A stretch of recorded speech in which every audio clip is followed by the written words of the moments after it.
नमस्कार, जय हिंद। आप देख रहे हैं चाणक्य न्यूज इंडिया। मैं हूं मुस्कान। आइए देखते हैं आज की खास खबरें। स्वतंत्रता दिवस के अवसर पर हर घर तिरंगा अभियान के तहत अयोध्या में राष्ट्रभक्ति का माहौल नजर आया। शहर से लेकर ग्रामीण क्षेत्रों तक तिरंगा यात्रा निकाली गई। हाथों में तिरंगा लेकर बड़ी संख्या में कार्यकर्ता और स्थानीय लोग यात्रा में शामिल हुए और भारत माता के जयकारों से वातावरण गुंजायमान कर दिया। करियप्पा मंडल की तिरंगा यात्रा रिकाबगंज चौराहे से प्रारंभ होकर मियावा तक गई। यात्रा में मुख्य अतिथि प्रभारी मंत्री सूर्य प्रताप शाही के साथ विधायक वेद प्रकाश गुप्ता और महानगर अध्यक्ष कमलेश श्रीवास्तव सहित बड़ी संख्या में भाजपा कार्यकर्ता शामिल हुए। यात्रा के दौरान सड़क के दोनों ओर लोगों ने तिरंगा यात्रा का स्वागत किया। कार्यकर्ताओं ने देश की एकता, अखंडता और राष्ट्र प्रेम का संदेश दिया। यात्रा की अगुवाई विधायक वेद प्रकाश गुप्ता। यात्रा को लेकर कार्यकर्ता और स्थानीय लोगों में उत्साह दिखाई दिया। इस मौके पर सूर्य प्रताप शाही ने कहा कि तिरंगा देश की एकता और गौरव का प्रतीक है। हर नागरिक को इसके सम्मान और राष्ट्र के प्रति अपने कर्तव्य का संकल्प लेना चाहिए। विधायक वेद प्रकाश गुप्ता ने कहा कि तिरंगा यात्रा युवाओं में राष्ट्रभक्ति की भावना को मजबूत करने का माध्यम है। पूर्व सांसद लल्लू सिंह ने कहा कि अभियान का उद्देश्य प्रत्येक घर तक राष्ट्रभक्ति का संदेश पहुंचाना है। महानगर अध्यक्ष कमलेश श्रीवास्तव ने कहा कि अयोध्या में शहर से लेकर गांवों तक तिरंगे के सम्मान में उत्साह दिखाई दे रहा है।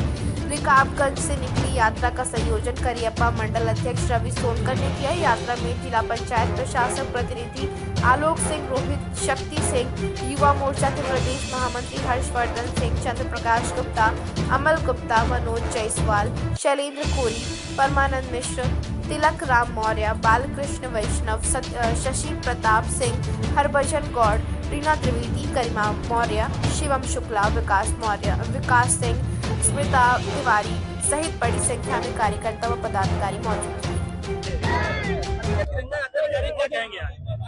देखिए, भारतीय इतिहास का एक ऐतिहासिक दिवस 9 अगस्त 1942 और 15 अगस्त 1947 है।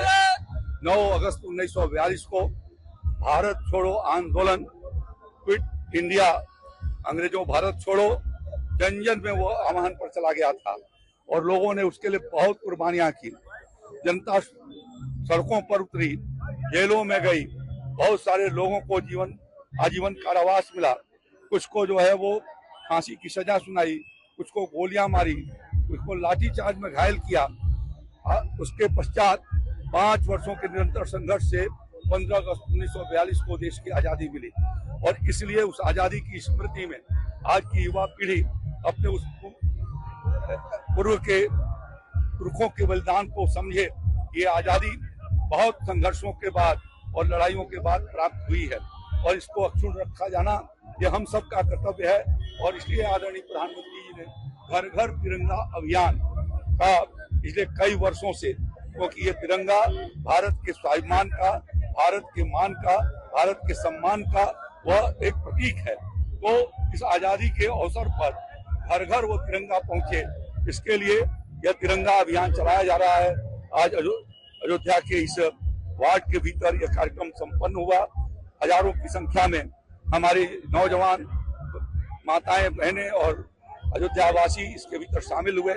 माननीय विधायक जी अयोध्या वेद प्रकाश गुप्ता जी, यहाँ के नगर अध्यक्ष श्री कमलेश श्रीवास्तव जी, आज सहित तमाम ऐसे अग्रणी नेता इसके भीतर शामिल हुए हैं। मैं उन सबको अपनी ओर से धन्यवाद देता हूं और इस अभियान के माध्यम से 15 अगस्त के पहले हर घर पर तिरंगा लहरे, अयोध्या तिरंगामय हो जाए, इसका आह्वान करता हूं। नमस्कार।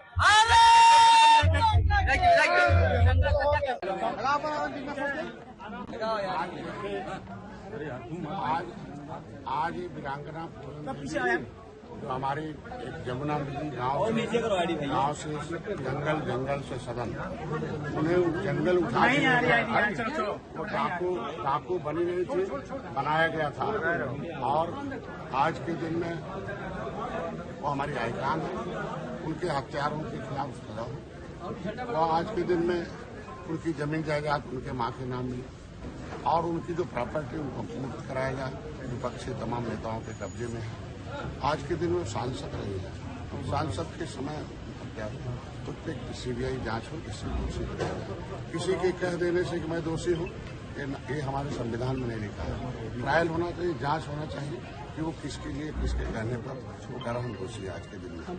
दूसरी बात है, हर मंडल में हमारा ये बूथ सम्मेलन चल रहा है। मंडल में जितने भी हमारे विधानसभा हैं वो सबके विधानसभा अध्यक्ष, प्रभारी, जोनल प्रभारी, सेक्टर प्रभारी को बुलाया जा रहा है और आगामी चुनाव की तैयारी हो रही है। जिसके समाज के लोग बूथ पर अपना यूथ खड़ा कर दिए, आज वो यूथ पूरे नौकरी में है। जिस तरीके से 28 लाख नौकरी उत्तर प्रदेश में है, सामाजिक न्याय समिति कहती है कि मिल्कमैन 27 में उनका है और लेदरमैन 23 पर है। हम नहीं कहते, सामाजिक न्याय समिति है।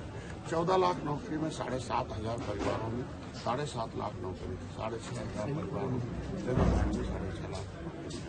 ऐसे में अगर 1 लाख करते हैं तो 7,500 ये निषाद समुदाय को कहने बूथ पर यूथ खड़ा करने से आपको क्या फायदा है? नहीं खड़ा करोगे तो क्या नुकसान है? आपने सबका बूथ खड़ा किया, सबको वोट डलवाया, बदले में गरीबी पाया। ऐसी धरती तो हमारा अयोध्या है, यहाँ हमारे निषाद राज का हाल है। यहाँ रहकर उन्होंने जो है भगवान राम के साथ उन्होंने शिक्षा ग्रहण की थी। ये मित्रता का एक केंद्र है, कायम हुआ था और यहीं से जब बन गए तो सबसे पहले अपने बड़े भाई निषाद सुमंत उनके मामा थे, जो दशरथ के महामंत्री थे। यहाँ अयोध्या निषाद की धरती रही है, बड़ा ऐतिहासिक जगह रहा है। तो ये जगह हम अयोध्या के निषादों को बार बार कहते हैं, भाई कभी आप राजा थे, अब राजनीति राजा बनाती है। तो राजा राजनीति अगर लेदरमैन राजा हो सकता है तो आप तो फिशरमैन हो, आप तो निषाद राज के वंशज हो, आप तो सबसे अच्छा ओमेगा-3 लेते हो, आप भी राजनीति में। तो जो 5 हथियार है, पार्टी, नेता, नारा, झंडा, क्योंकि हर आदमी जन्म से लायक होता है, दलाल उन्हें नालायक बनाते हैं।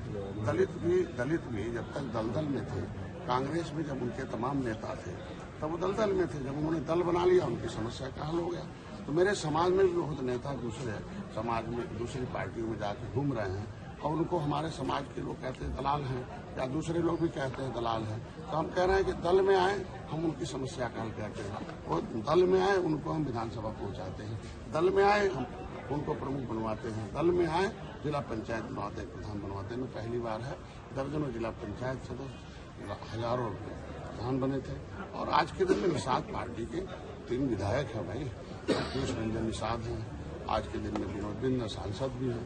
तो हमारे सरकारी वकील हैं कमलेश कुमारी निषाद और चंद्र निषाद, निषाद पार्टी के आज के दिन में सरकारी वकील दोनों हाईकोर्ट में हैं। हमारे 8 दर्जनों 1.5 दर्जन से आगे हमारे पास 11 विधायक हैं। ये दल इनकी आवाज उठाने की समस्या है, थोड़ा समय लगता है। राम मंदिर बनने में 500 वर्ष लगा, धारा 370 खत्म करने में 70 साल लगा आज के दिन में, और 10% गरीब को आरक्षण लेने में 150 वर्ष लगा अपर कास्ट में।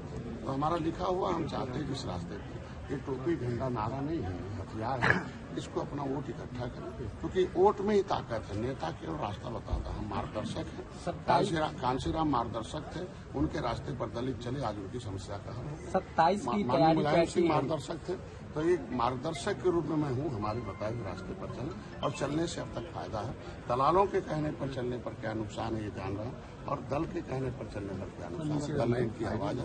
27 में हमारी पार्टी हारी हुई सीटों पर हमने 16 लिया, 11 जीता था। फिर हम चाहते हैं कि हम दल के, हम सहयोगी दल हैं भारतीय जनता पार्टी। सर 27 में 27 में फिर हमारी एनडीए की सरकार बने, उसके लिए हम काम कर रहे हैं आज के दिन में।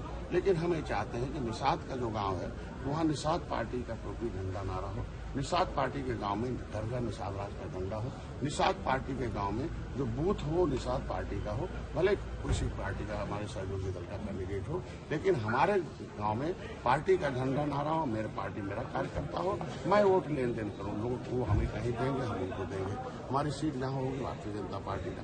तो हम आज के दिन हम चाहते हैं कि निषाद पार्टी निर्बलों की पार्टी है, निर्बल इन्हें शोषित हमारा दल, ये इनकी समस्या का है। ठीक।